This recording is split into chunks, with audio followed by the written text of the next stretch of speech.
You know that feeling like you're living your life in different pieces? There's the work you, the family you, and then the person you are when you're all alone with your thoughts. It can feel fragmented. Today, we're going to explore a book that offers a way to bring all those pieces together into a more unified, conscious life. It's called Sajag Jeevan by Ashok Kakkar, and this isn't a rule book. Think of it more as a powerful invitation to have a conversation with yourself. Okay, before we dive in, the author makes something very clear and it's important. What we're about to discuss isn't professional advice. These are his personal reflections. The whole point isn't for you to be told what to do, but to start your own dialogue, right here, with yourself. So let's just approach these ideas with an open mind, ready for a little bit of self-reflection. So our journey today is going to move in expanding circles, kind of like ripples in a pond. We're going to start right at the center, our own inner world. Then we'll see how that ripples outward into our actions, our daily life, our whole perspective on things, and finally, our place in the bigger picture. So let's begin at the core. Right. The very first step on this path is an inward one. In a world that's always pulling our attention outside of ourselves, the authors suggest that real, lasting stability, well, it can only come from a place of inner clarity and peace. This is the foundation. Everything else we talk about today has to be built on this. Now this slide really gets to the heart of it. On one side, you have external acceptance, always looking for approval from others. It's unstable, right? It changes all the time. But on the other side, there's what the author calls atmasantosh. It's a deep inner contentment.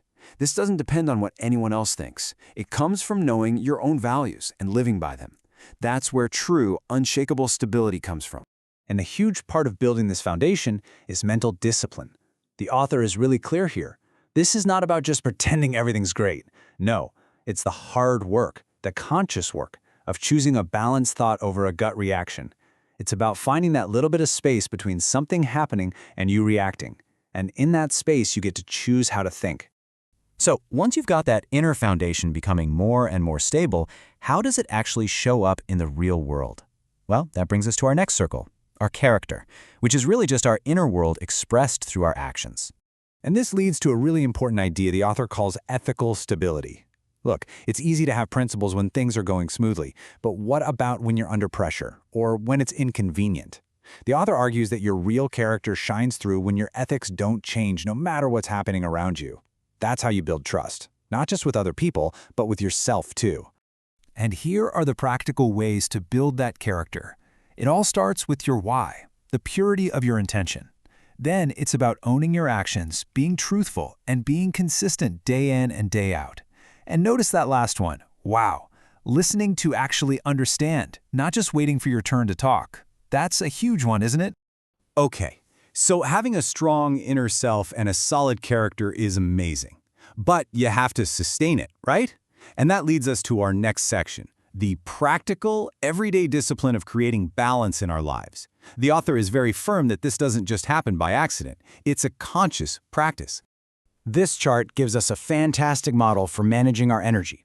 The author calls our health our true capital, our real wealth. And notice how physical and mental health get equal weight here. What we feed our minds, our need for digital discipline and rest, is just as crucial as what we feed our bodies. All of this is then supported by having the humility to keep learning and the self-control to manage our emotions.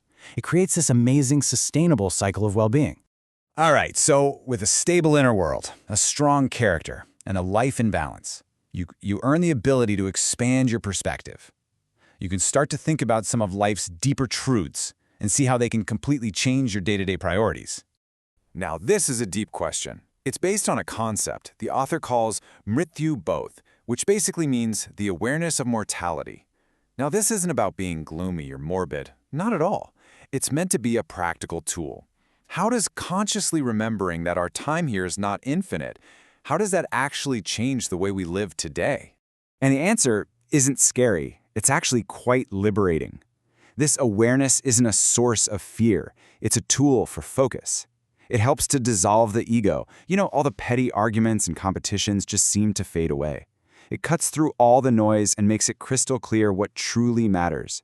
Right here, in this moment. And all of this brings us to our final, widest circle. Once we've done this work on ourselves, from the inside out, we start to see that we aren't just isolated little islands. We're part of something much bigger, We have a role to play, a contribution to make to the society that we're all a part of. So here it is, the whole path laid out. You can really see the logical flow, can't you? You start from within, building that stable foundation.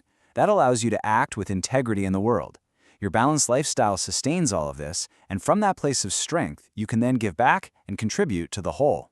Each step just naturally leads to the next one. And this really is the ultimate message of the book. A conscious life, a Sajag Jeevan, is not about being one person at work, another at home, and someone else in your own head. It's about integration. It's about having one set of core values that shines through in every single thing you do. It's about living a whole, unified life. And so we end right back where we started, with that invitation for a self-dialogue. The author leaves us with this final, powerful question to just sit with for a while. Is your life being lived in fragments, or are you moving towards a conscious, integrated vision? A question truly worth considering. Thank you.